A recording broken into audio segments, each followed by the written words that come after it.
All right, folks, you've probably heard the news by now, but the Department of Defense, today, I believe, under questioning from Matt Gaetz of Florida, confessed that they are anticipating a wave of migrants fleeing the violence in Haiti, washing up on the shores of South Florida, as they have so often in the past. And considering the situation in Haiti, this may be the most extreme wave of migrants yet, because this is different from like what happened with the Haitian earthquake. After the earthquake, yes, people were destitute. Um, yes, most people in Haiti had absolutely nothing to stay there and live for, but there was the whole situation of trying to find lost loved ones and the surge of aid coming in from the U.S. that supposedly was going to help them. Turned out most of that was a big boondoggle to enrich Hillary Clinton and her friends, but that's a story for another day. But anyway, now the situation in Haiti, and I'm sure this is being sensationalized to a certain extent, is that the regime there has lost all legitimacy. Um, the citizenry no longer acknowledges the puppets who were installed by the West, or by specifically, I would think, the Americans. I follow Haiti very tangentially, but it was pretty obvious, even being in the U.S. and not following Haitian politics much, that the U.S. had installed their little crony there, and he was not doing anything to make life better. As we can see, life has only gotten worse in Haiti. The U.S. has been trying to put their fingers on the scale, which, well, frankly, the U.S. has been doing that in Haiti on and off. It's such a small country; it's so easy to influence that the U.S. hasn't had to be they don't have to exert a lot of force in order to just control whoever's at the top of the stack in Haitian politics. But nonetheless, even though we here in America don't feel like we intervene in Haiti, like the way we intervened in Iraq or Vietnam, the people in Haiti certainly feel the American intervention, and they blame Americans like Hillary or George Soros for a lot of their problems. And yes, George Soros is an American citizen. I believe his native country of Hungary just like maybe they didn't ban him personally, but like all of his organizations and his meddling, Hungary, they're a little smarter. So like, we don't want anything to do with George Soros. We disown him. I get he was born here, but he's America's problem now. And let's be honest, Haiti was no paradise before George Soros either. If I tried to get into, the history of hell on earth in Haiti, I would need to do a lot more research and probably write a book on it. Because the history of crisis and terror and just awful living conditions in Haiti is the entire history of Haiti. It's never been good, ever.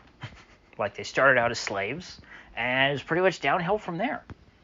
Everyone knows this. We acknowledge this. But at certain times, it just gets so bad that we hear, particularly in Florida, since we are, their closest neighbor in terms of Americans, we do have the most people who are of Haitian origin here. We tend to know Haitians, at least somewhat familiar with, like the accent or the language. Most of the United States probably, I would think, they don't really know Haitians. But for us here, when we see big flare-ups like this, we see that as an issue coming, because inevitably they're going to wash up on our shores. And this is not a good thing when you consider that literally the floodgates of, to the dregs of society have been opened. It is like Marielle 2.0, when Castro sent, as sort of a fifth column, a massive wave of violent criminals into the United States, along with political dissidents. He just let them all out at once and sent them all to America, and it was America's job to try and sort through, okay, who's a violent criminal and who's just a political dissident who we want to, to be here. And the ensuing chaos gave us, it gave us Scarface for one thing. The remake of Scarface, the Oliver Stone version of Scarface, not the old black and white gangster movie Scarface, which was very different.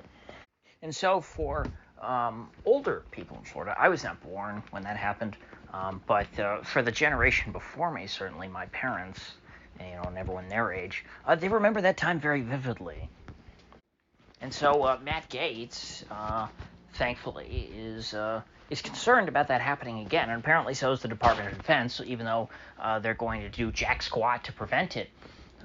We know because I think in the case of the Biden administration, past performance is indicative of future results. They're not even stopping people from walking across our southern border. So I don't think that they're going to stop people washing up on boats, who actually have a claim to be refugees. I mean, they're letting everyone through the southern border. They're letting friggin' Kazakhs from Uzbekistan come in through the southern border. People who have no claim of any kind of I'm fleeing conflict. I'm a refugee. I mean, the people coming from Haiti, they actually have a claim to say that they're refugees because they're fleeing roving street gangs of cannibals and what else. Although, frankly, I think the cannibalism thing is kind of an ongoing issue in Haiti. I don't think that is necessarily a symptom of the ongoing unrest. I don't know how widespread cannibalism is in Haiti, but the dark arts have never gone completely out of fashion, let's say, down in Haiti. Or as my grandfather would call it, Saint Domingue. That's what I guess they probably still had it marked that way on the old maps when he was in school. Of course, I think in French you're supposed to say Saint Domingue or something like that. I think that's how you say it in French. Anyway, these migrants, it looks like, will be arriving just in time for the 2024 election. And so hopefully the Democrats in South Florida can get them registered to vote soon enough so that maybe, I don't think that they're going to be able to flip Florida because Florida's kind of gone pretty far in the other direction towards Trump. But maybe they could at least make it a squeaker if they register enough of these Haitian refugees. It would be a little tough for them to fill out the ballots since they probably haven't been following the American election very closely while their country is falling apart. But and of course they don't read English since they are Haitian Creole, French, whatever you want to call it. But maybe if the community organizers, can just teach them, the letters DEM, just wherever you see that, fill in the bubble. That should be easy enough. Then they can go around ballot harvest those folks, at the refugee camp, living under the overpasses in, down in Dade and Broward, just like the good old days. Except, unlike the migrants coming across the straits on their little rafts, crowding in under the highways and causing lots of crime and voting Republican, this time they'll be voting Democrat. So anyway, with that said, I will see you folks back here in the next one. Hopefully the disaster does not unfold, but it's looking more and more likely every day. It's just going to be a matter of how many people flood onto our beaches. So I will end it there.